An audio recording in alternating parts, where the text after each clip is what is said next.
आप सभी को बहुत बहुत नमस्कार। संकट नाशन गणेश स्तोत्र पर आज हम विचार करेंगे। ऐसा कहते हैं कि इस स्तोत्र को नारद जी ने नारद पुराण में कहा है। तो आइए देखते हैं कि स्तोत्र क्या है।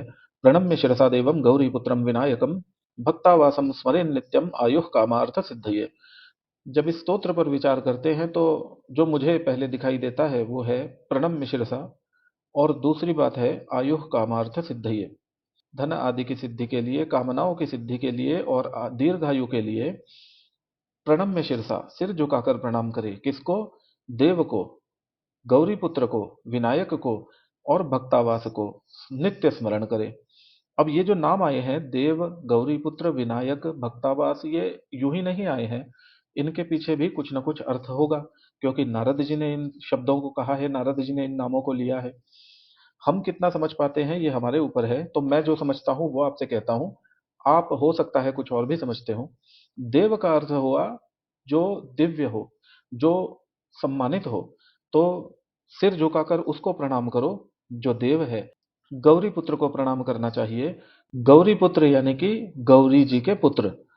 गौरी कौन है? जो शक्ति सारे संसार को संचालित करती है।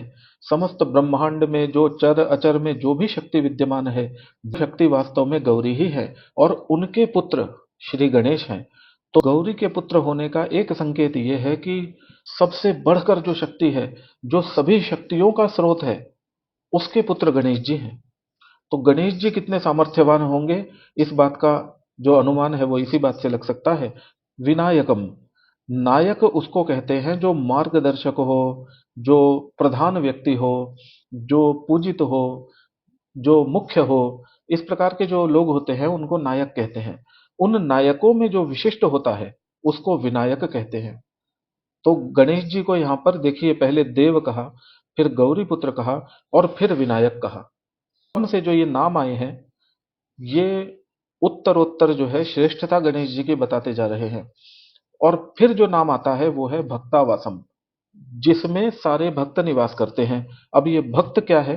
भक्त जो है वो या तो किसी विशेष के प्रति श्रद्धा रखने वाला हो गया, जैसे शिव के भक्त हुए, गणेश जी के भक्त हुए, या विष्णु भगवान के भक्त हुए, इस प्रकार से। दूसरा अर्थ मैं इस प्रकार से समझता हूं कि ये जो सारा संसार है, ये जो सारा ब्रह्मांड है, ये जो सारी सृष्टि है, ये सब उस परमात्मा के भीतर समाई हुई है। भक्त शब्द का अर्थ होता है भाग। तो जो भी कुछ है, जो भी कुछ दिखाई देता है अथवा नहीं भी दिखाई देता, वो उस परमात्मा का ही भाग है। परमात्मा ही उनका आवास है। यानी कि यहाँ पर जो गणेश जी का साकार रूप है, उससे ऊपर उठकर जो उनका निराकार रूप है, जो अनंत परमात्मा का, जो अनंत परमेश्वर का रूप है, उसमें गणेश जी को स्मरण करने को कहा गया है। किस लिए? आयुः कामार्थ सिद्धये, दीर्घायु के लिए, कामनाओं की सिद्धि के लिए और अर्थ की सिद्धि के लिए। ऐसे इस प्रकार से ये पहला श्लोक संपूर्ण होता है। यह नाम हमें बताए हैं, उन नामों के माध्यम से हम गणेश जी के स्वरूप का, उनके गुणों का चिंतन कर सकते हैं।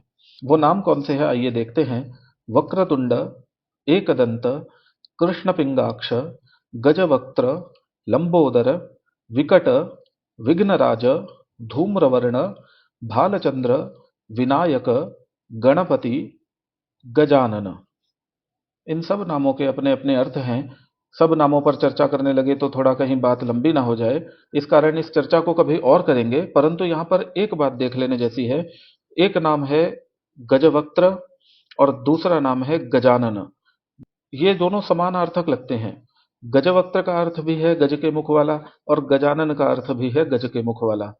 पर नारद जी ने ये दो नाम बताए हैं, तो ये दोनों नामों के अर्थ एक जैसे नहीं होंगे।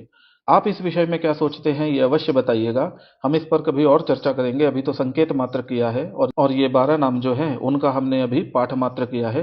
द्वादशैतानि नामानि त्रिसंध्ययः पठेन्नरः न च विघ्न भयं तस्य सर्वसिद्धिकरं प्रभो। यदि इन 12 नामों को तीनों कालों में कोई नर पाठ करे, तो फिर भय का उसके लिए क्या काम? उसको कोई भय नहीं होगा, विघ्न का कोई भय नहीं होगा उसको, क्योंकि गणेश जी तो स्वयं विघ्नराज हैं। तो विघ्न का भय उसको कहां से होगा? सर्व सिद्धिकरम प्रभो, और सर्व सिद्धि करने वाला, सभी सिद्धियों को प्रदान करने वाला ये स्तोत्र उसके लिए होगा। ये 12 नाम उसके लिए होंगे। हे प्रभो, ये जो प्रभो है ये मुझे नहीं पता कौन है, परंतु अवश्य ही कोई सम्मानित होंगे, क्योंकि जब नारद जी प्रभो कह रहे हैं तो किसी सम्मानित को ही कह रहे होंगे, ऐसा मुझे लगता है। विद्यार्थी लभते विद्याम, धनार्थी लभते धनम, पुत्रार्थी लभते पुत्रान, मोक्षार्थी लभते गतिम।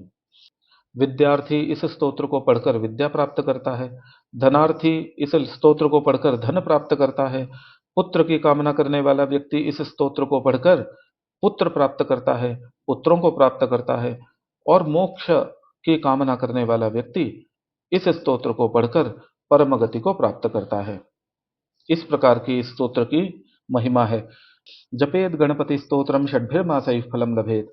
6 मासों तक इस स्तोत्र के पाठ के द्वारा या जप के द्वारा, यहाँ पे जप आया है, 6 मासों तक यदि इस गणपति स्तोत्र का कोई पाठ करे तो वो फल को प्राप्त करता है, और यदि कोई 1 वर्ष तक पाठ कर ले तो 1 वर्ष के पाठ के द्वारा अवश्य ही सिद्धि को प्राप्त करता है। इसमें संशय ही नहीं है। लभते नात्र संशय। आगे नारद जी ने एक अन्य प्रकार भी बताया है।